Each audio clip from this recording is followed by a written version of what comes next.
What's up, baby dolls? We are continuing our journey along the magical 4-year cycle in crypto. We know it's not really a 4-year cycle. It's more a global liquidity cycle. They push on the money printer. They start paying off the interest repayments, all starting from the GFC 2008 when pretty much the world economy died. We know that, okay? And then when it gets a bit out of hand, they have to pull the foot off the pedal and everything starts to crumble again. We know that. But as we go through crypto, you got to remember, friends, there's still the emotional cycles. There is that, which is kind of fascinating, right? And I have this cute, who's that Pokemon picture? Obviously, this is Peppy, friends. This is obviously Peppy, but we're still playing the Wall Street cheat sheet. So right now, I mean, I never would have thought that where we are right now in crypto land, where Bitcoin is sitting at like over $60,000 and people are like bearish while we're sitting here for a long time. Now, friends, I feel the bearishness too. I'm like, yeah, man, it's not going up. It's this poopy. I get it. But you wouldn't think, friends, where we are today, that a setup of disbelief could occur. I did not think that going back here. And by the way, you remember, friends, do you remember when Bitcoin was down here at 15 to 16K? I'm not joking. I specifically remember everyone saying, man, if Bitcoin go back to 25K, I'm literally getting out and I'm just done with this industry. Everyone said that. Then I went to 30, stayed around there, right? It stayed a couple of months around there, 30, 26, 30, 26, around here. It's amazing that it's now at 64 and there's an actual setup here. And it's like textbook where everyone is now bearish because they're about to cut rates. Everyone, right? And everybody has the same talking points. We say, well, inverted yield curve and the economy always crashes after that. Yeah, it's true. It's true. The problem, though, is positioning, friends. Remember, I've even got it written here, right? What is the only secret to markets? Okay, the only secret to markets, got it written right here. It's one of my treasure map posts. See this? The only secret to markets is positioning. Yes, that's it. Positioning, friends. If you're walking along a football field and a soccer ball is coming and is literally about to hit you in the head, wouldn't you like to be positioned for it? Yeah. Okay, what about if you weren't even watching, right? Just kind of, see, it's the same thing. Same thing with the economy. If everybody is ready, you can't stop the impact. You can't stop that. However, with markets and economies, if there is a misallocation of capital, you get destroyed because then you're blindsided, right? And what is that in crypto? It's being over leveraged. You're misallocating your money to like betting on something appearing in the near short term. However, if there's a lot of people who are bearish as hell, if crypto can start to go up, man, if Bitcoin can actually start to rise to this like $79,000, $89,000, $99,000, people will be in disbelief, literally shock, because they'll be saying, oh gosh, how the hell are we going up when the economy is about to tank? There's a recession coming and the SARM rule and all of these, okay? And that's actually what makes these pumps more glorious. But along the way, friends, we gain friends, we gain companions. Like, for example, shout out to Tekashi69, who is talking about HEX and Pulse, full of retards. The delusion is impressive. I went through this in my morning show with just my show. Look, the juicy news, I love going through all of that, friends. It's amazing. Don't take it to heart, friends. But if you watch my show, I wrestle with something through you in the later half of it. I tell you, well, look, on one hand, I want everybody to be informed what's going on, because I'm giving you friendship and knowledge, highest value content in crypto, like, subscribe. But on the other hand, don't stop what you're doing. Okay, I don't want the hornet to stop stinging. I don't want you to do that, man. Don't stop stinging. No, don't hang up your gloves. Don't hang up your boots. Well, friends, we already know this, man. These nice guys, they don't. It's not that they finish last. They don't even finish at all. Hey, everybody, stop fighting! No, fight more. That's what I want to see, man. I want to see that. Trust me, it goes a very long way. All right, I know, friends. Look, I know what men respect. They respect energy. And they respect strength, okay? And people like seeing a fight. And guess what? If there are two people you didn't give a shit about, if they start fighting, we start caring about them. I don't know why. It's something about humans, okay? Oh, which side am I on? It's the same thing when we start seeing people appear in droves. Okay, I'll just show you this. Tekashi just mentioning PulseChain and HEX, it's going to go a long way. And it's just wonderful, man. Everybody keeps showing up on both sides as well. I mean, check this out, man. So Tekashi, friends, he's got like 700 likes almost. Look at this engagement, dude. We are going through the roof. 300, like already, friends. Look at this. Disbelief, dude, just lock your money up for 15 years and it will be fine. See how they're laughing, friends? I know. Look, I get it. Prices are down. Yeah, you keep laughing. I'm just telling you, man. If the candles go the other way, if the candles, by the way, they will go back the other way. And then the megaphone, it's going to attract FOMO. Of course it does. I can see it already. Bitcoin maxis are doing it, friends. You know that Bitcoin maxis already, all the big funds and the macro talking head guys from Bitcoin world, they're already ushering in Michael Saylor, who is trying to ignite FOMO in the hearts of country leaders. Right? You listen to Michael Saylor's speech, basically saying, oh, we got the playbook here. Bitcoin's growing at 40% per year. You are inflating at like 5%. So all anybody has to do is like borrow your shitty currency at 5% per year and then go buy the thing growing more. It's literally an attack. And they're all saying, hey, the first guy who does this, they win the whole game. Friends, it's literally, it's car salesman talk stuff. Okay, but it's just dressed up for crypto and finance. Basically, you're talking to billions of people on the earth and you're hoping one person with a powerful enough leadership behind them gets enough FOMO and fear of missing out, right? Basically saying to themselves, well, if I'm first to this trade, which is literally shorting their currency and then buying Bitcoin, I'll be hailed as a king, right? They're speaking to these people like that. These are the types of stuff that's happening, and we might see more country adoption at the very, very top when we get finally to the end of the cycle. We might see, like, you know, people join El Salvador. You got to remember, when did El Salvador come, friends? They came right here. This was El Salvador, all right? El Salvador came to adopting Bitcoin right there. So it's not like they're much on side now. I mean, look at that path. You're calling that like a big success, but they don't see that now, man. Or you're as good as the last green monthly candle. That's it. All right. So if we get up here, man, you might never know. More countries, more states, people are hopping on board. We'll find out.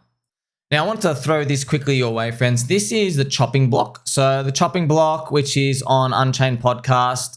Shout out to everybody on there. I like listening to some stuff sometimes at the gym. But I just want you to know something, friends.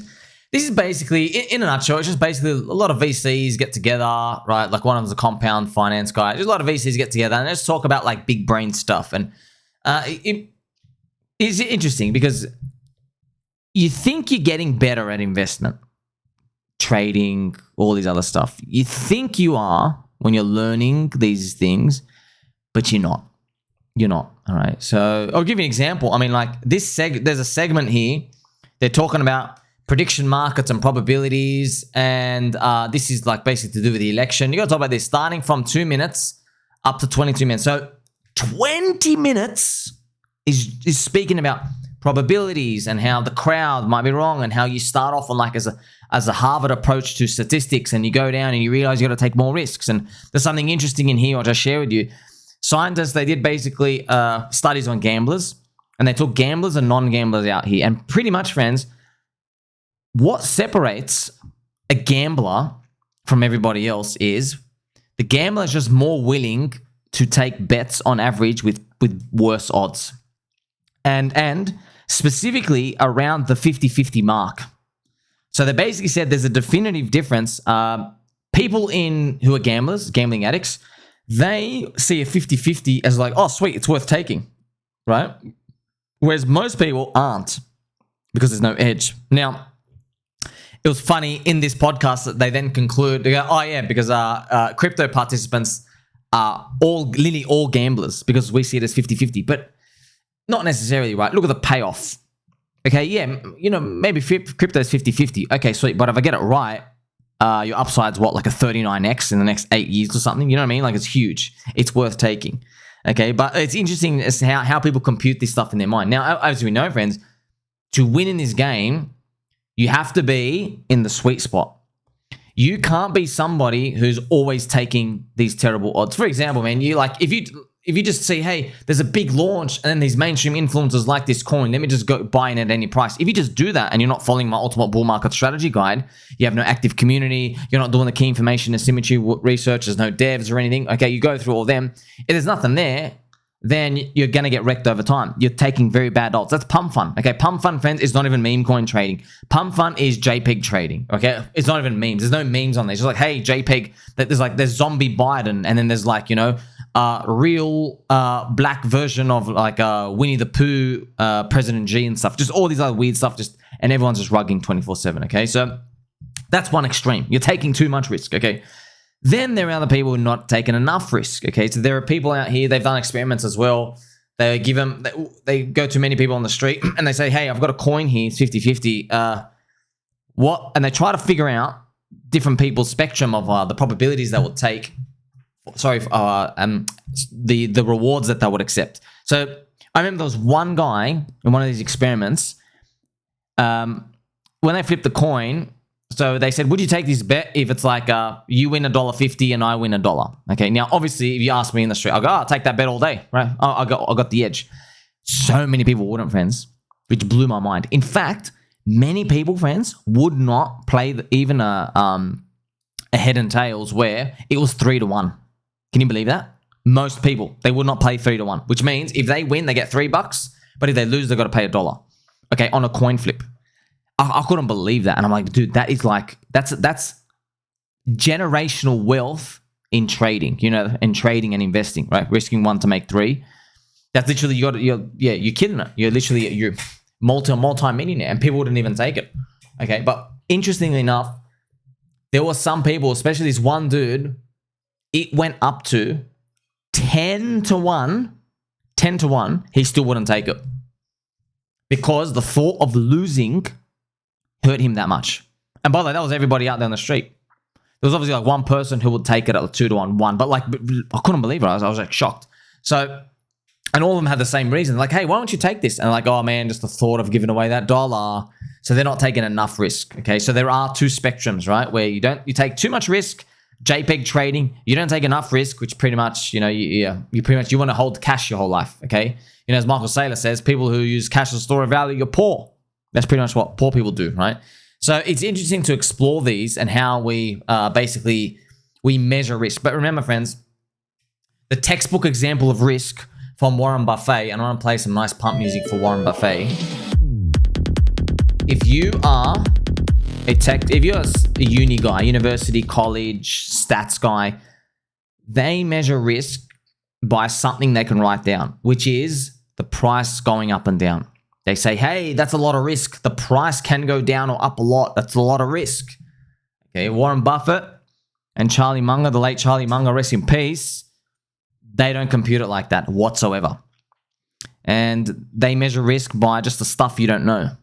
Now, it's hard, right? Because you think, hey, I don't know what I don't know. I can't learn the possibilities. They go, yeah, well, that's why if you go and explore, you can find out information asymmetry, can't you? You can find out what the market knows, what the market believes. You can. So you can kind of get into the brain, tap into how everybody's conceptualizing stuff. So for example, you speak to everybody out in crypto, they've given a 1% survival rate to HEX and PulseChain, 1%.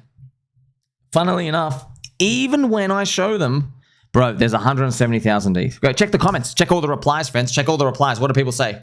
They always say, he's probably not even going to rotate. He's going to take the money and run. And I'm like, bro, you know, I've literally made like 8 videos at the beginning of this year. He was literally rotating money in. Okay, he was rotating money in. What makes you think he's not going to do it again? And they go, well, you know, he was probably just baiting everybody. Okay, so yeah, friends, that's where we're trying to discover an asymmetry in the market. Okay. Well, I remember I've made videos for you to repeat this. Elon Musk became unicorn status 2021. Richard Hart did as well. Many big mainstream guys they had unicorn status in 2021. I think humans try to relive their unicorn status. That's my bet. Okay, I'm betting on that. I think by the way, Elon fans, that's why when Elon recently started shilling Doge, I literally remember I made a breaking news video. Breaking news. Because if you watch my channel, you know why that's breaking news. Other people are like, oh, but the price didn't move up, only move up 2%. I go, no. This has big ramifications for everything else. And just the market, no one's woken up to it yet. The market hasn't. I go, well, if Elon is trying to relive his 2021 glory, doing what he knows best, pumping Doge, what makes you think Richard Hart won't? There are other coin founders as well. What makes you think they won't? Justin Sun. You see where I'm getting at? But you only get to this conclusion 18 hours a day. There are some geniuses out here, friends, that maybe they figure it out in 25 minutes. They're not talking to me. They're not talking to you. They're not making videos. I know that for sure. Right? And maybe they get one thing wrong or right in a big way, and then you don't hear about them in the next cycle or whatever. Okay? Having some fun here, though, friends. Look at this. This is me dancing in front of the corrupt SEC as they're going after Richard Hart. Smoke. Look at this. You ain't gonna grab his shoulder. Get that shit! Ah! Get that shit! Get that shit! Get that shit! Get that shit!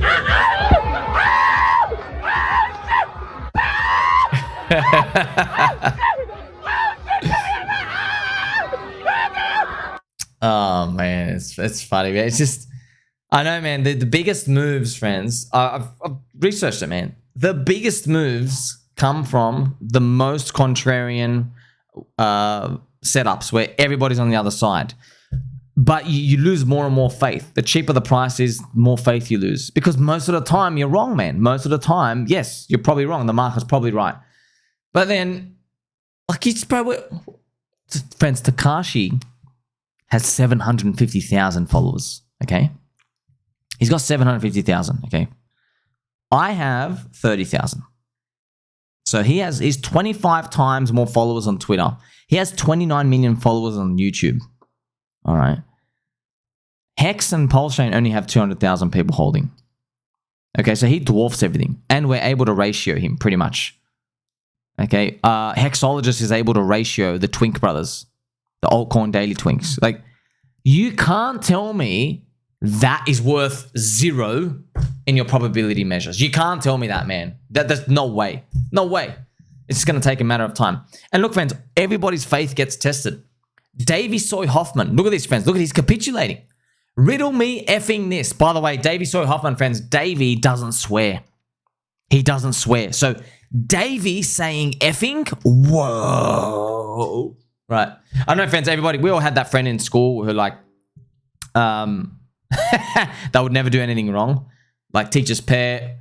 They're like, you know, the goody. They'd never mess up or do anything or say any swear words. And then if they ever would like show one little bit of like frustration or rage, we're like, oh, I can't believe you said that. Wow. Unhinged. Oh my gosh. Lock him up, bro. There's always that one guy, super, you know, the one whose all the mums loved him because, oh, why can't you be like that kid, right? So when they go off track, everybody like goes super hard on them, right? That's Davey Soy Hoffman here. Riddle me this. I've never seen him swear, by the way. We've watched it for 3 years. I can't believe he's swearing. Look what he's swearing about. DA is going to 0. I don't even know what that means, friends. Execution is going to 0. Miner extracted value is going to 0. Then where the F are we getting economic sustainability from?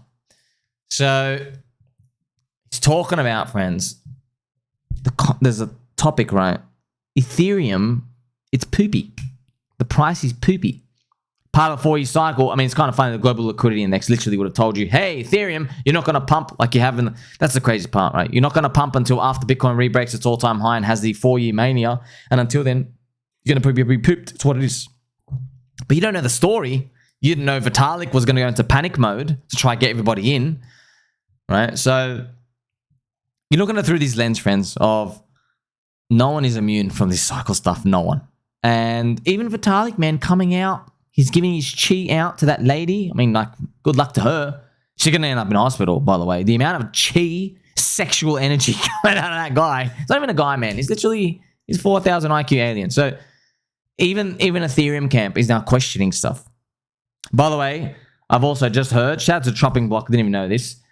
They are now updating Ethereum stuff. They're like pivoting a bit more closer towards Soylana. But it's tiny. It's like a millimeter step. It's not gone full Soylana. It's just that they've realized, crap, we need to actually pump our Ethereum price. Duh.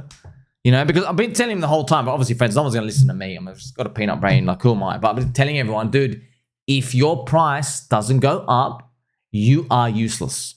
And then the other coin that's going up is now partying. All your holders will come for your neck. They do, man. It is. It's like you're running a nation. GDP has to go up. That's it. No questions asked. GDP must go up. Number must go up. Even in America, fans, they know. If GDP goes down, it's all over. There'll be a revolution overnight. They just move it. People will either leave or they'll just burn everything down. GDP must go up. That's it. There has to be growth. They'll print it if they have to. So we use this same analogy in these layer 1 chains, and we're actually witnessing it right now. So looking at all of these in the ETH BTC chart, you can see the pain, okay? But yeah, I mean, ETH's still up from the greatness from the down here fans. But no one's saying like, hey, don't worry, Ethereum's still up 16x from 2016. No one's talking like that, man. All they're talking about is this, friends. They're talking about, hey, all your decentralization updates are actually worth nothing, man. But it's a third cycle, friends. The third cycle curse. Putting all these together, right? You see, no one's immune from the cycle. Everybody's pretty much guessing. And predicting the next narrative is literally nearly impossible. It's impossible, friends. I read 100 narrative paths. One gets it right. That guy thinks he's a genius. 6 months later, he's totally wrong, and someone else who's like holding a JPEG that ends up winning. Okay, it's so random like that. But we know what are the fundamentals of crypto. All right, it's a community. Okay, people are the asset. The community is the asset. So if you have a loud megaphone, the higher odds you're going to be recruiting more people. If you're stuck in this pump fund land where there's 0.14% success rate, which is literally abysmal, it's actually less than that, really. Because just to let you know, friends, there's stats showing you a few millionaires in pump fund. Yeah, there are some, but a lot of them are fake. You want to know why? They bought a honeypot. So they bought something on the bot, the coin goes up, you can't even sell. So the database counts it as like a profit, but it's not. So it's actually less than 0.14% of people winning. That's how disgusting it is out here. So that type of stuff is not going to make it. Okay, we know what's going to make it. Highest value content didn't just start with like some formula of like, well, find the thing that's making the most fees, or find this that everyone approves of. It doesn't start with that, man. You have a cheap price, we're moving along the cycle, and you're looking for the stuff with the loudest megaphone. Or do you have information? Maybe there's a quiet megaphone right now that will be the loudest later on, okay? That's why you and me, we're in this together, friends. We're in the trenches. Like, subscribe, belly button, all. Catch you in the next one.